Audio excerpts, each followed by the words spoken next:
یہ جو میں نے بتایا کہ اطاعت کلی، ہمہ تن، ہمہ وقت، ہمہ وجوہ، جزوی اطاعت نہیں، بس یہ ذرا نوٹ آف کاشن ہے۔ اگر ہم اللہ کا ایک حکم مانیں گے، ایک نہیں مانیں گے، یہ جزوی اطاعت ہے، یہ اللہ کو قبول نہیں ہے۔ اللہ کی طرف سے تو یوں سمجھیے کہ پیکج ڈیل ہے، ٹیک اٹ اور لیو اٹ، لینا ہے تو پورا لو ورنہ دفع ہو جاؤ، اللہ کو تمہاری ضرورت نہیں ہے، تمہیں اللہ کی ضرورت ہے۔ یا ایھا الذین آمنوا ادخلوا فی السلم کافہ، اے ایمان والو اسلام میں داخل ہونا تو پورے کے پورے ہو، ادھورے نہیں۔ اور سورہ بقرہ کی آیت نمبر 85 کے اندر تو جو وعید آئی ہے، افتؤمنون ببعض الکتاب وتکفرون ببعض، کیا تم ہماری کتاب، ہماری شریعت کے کچھ حصے کو مانتے ہو اور کچھ کو رد کرتے ہو؟ فما جزاء من یفعل ذلک منکم، تو جو کوئی بھی تم میں سے یہ روش اختیار کریں گے ان کی کوئی سزا اس کے سوا نہیں ہے، کان کھول کر سنیے، ان کی کوئی سزا اس کے سوا نہیں ہے کہ دنیا میں ذلیل و خوار کر دیے جائیں اور قیامت کے دن یردون الی اشد العذاب، شدید ترین عذاب میں جھونک دیے جائیں۔ وما اللہ بغافل عما تعملون، اللہ غافل نہیں ہے، بے خبر نہیں ہے، لا علم نہیں ہے اس سے کہ جو تم کر رہے ہو۔ تم اپنی داڑھیوں کے طول سے اللہ کو دھوکہ نہیں دے سکتے، تم اپنے پاجاموں کو ٹخنوں سے اوپر رکھے اللہ کو دھوکہ نہیں دے سکتے کہ تم بہت متبع رسول ہو، تم اپنے عمروں اور حجوں سے اللہ کو دھوکہ نہیں دے سکتے، اللہ کو معلوم ہے کہ حرام کی کمائی سے حج کیا ہے تم نے، حرام کی کمائی سے عمرہ کیا ہے تم نے۔ تو یہ جو جزوی اطاعت ہے، کوئی اطاعت نہیں، اللہ کو قبول نہیں۔ آدمی سوچتا ہے کہ چلیے میں نے یہ کام اچھے کیے، یہ برے کیے، مجھے اچھے کاموں کا کچھ کریڈٹ بھی تو ملنا چاہیے نا، لیکن نہیں، اللہ کہتا ہے جزوی اطاعت منہ پر دے ماری جائے گی، اور جو دنیا کی سزا ہے وہ تو ہم اپنی آنکھوں سے دیکھ رہے ہیں۔ 130، 140 یا 150 کروڑ مسلمان دنیا میں ہیں، ذرا اندازہ کیجیے، لیکن ہماری رائے کی کوئی اہمیت ہے؟ بین الاقوامی معاملات میں کوئی ہم سے مشورہ لیتا ہے کیا؟ آپ کا کیا خیال ہے؟ کس نمی پرست کے بھیا کیستی، ایسے بھی ملک تھے کہنا چاہیے، اب تو ان کا حال پتلا ہے، دولت کے انبار تھے ان کے پاس، لیکن ان کا مذاق اڑتا تھا مغربی ممالک، وہ چاہے سعودی بادشاہ ہوں اور چاہے وہ UAE کے امیر ہوں، مذاق ہی اڑتا تھا، کوئی حیثیت نہیں۔ حالانکہ کتنا بڑا رقبہ ہے انڈونیشیا کے آخری جزیروں سے لے کر موریتانیہ تک، سالڈ اسلامی آبادی، مسلمان آبادی۔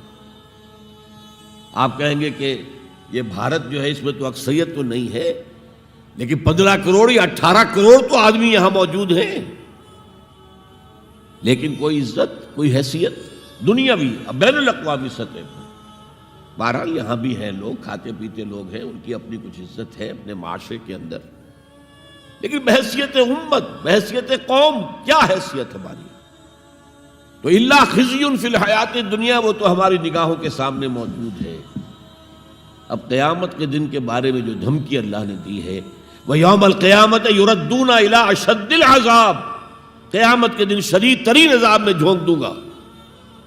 اس پر اللہ سے معافی طلب کی جا سکتی ہے، دعا ہی کی جا سکتی ہے، اللہ ہم پر رحم فرمائیے۔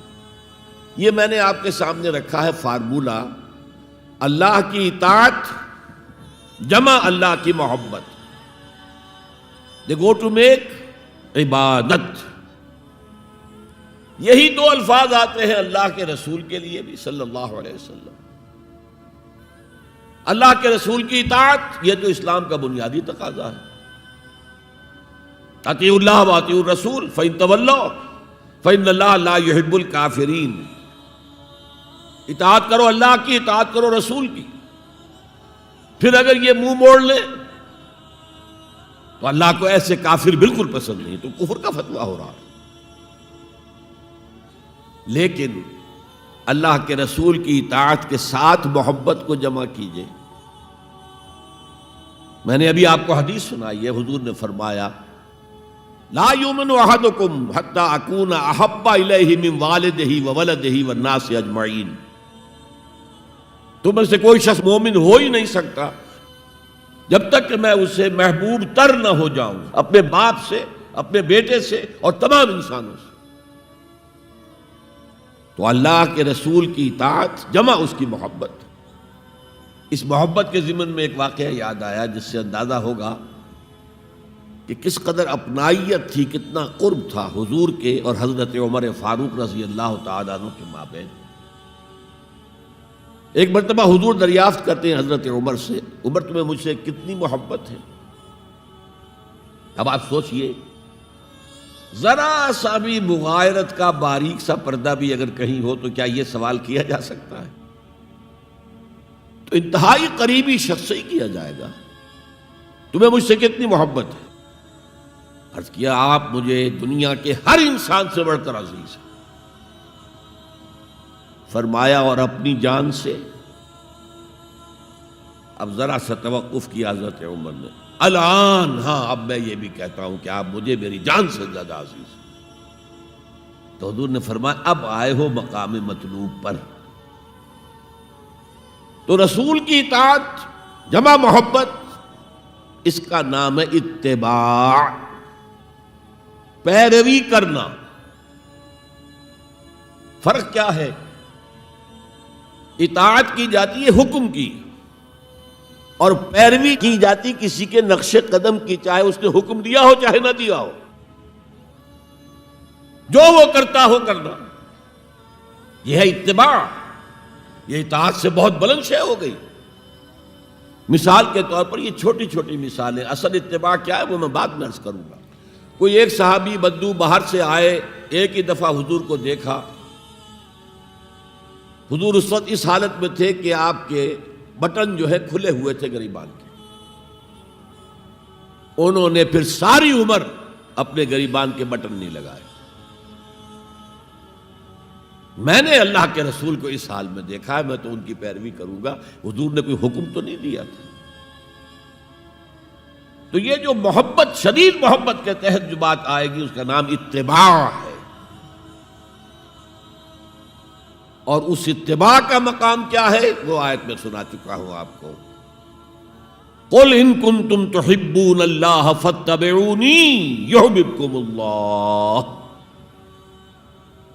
اے نبی ان سے کہہ دیجئے اگر تم اللہ سے محبت کرتے ہو تو میرا اتباع کرو، میرے نقش قدم پر چلو، میری پیروی کرو، اللہ تم سے محبت کرے گا، تم اللہ کے محب نہیں محبوب بن جاؤ گے۔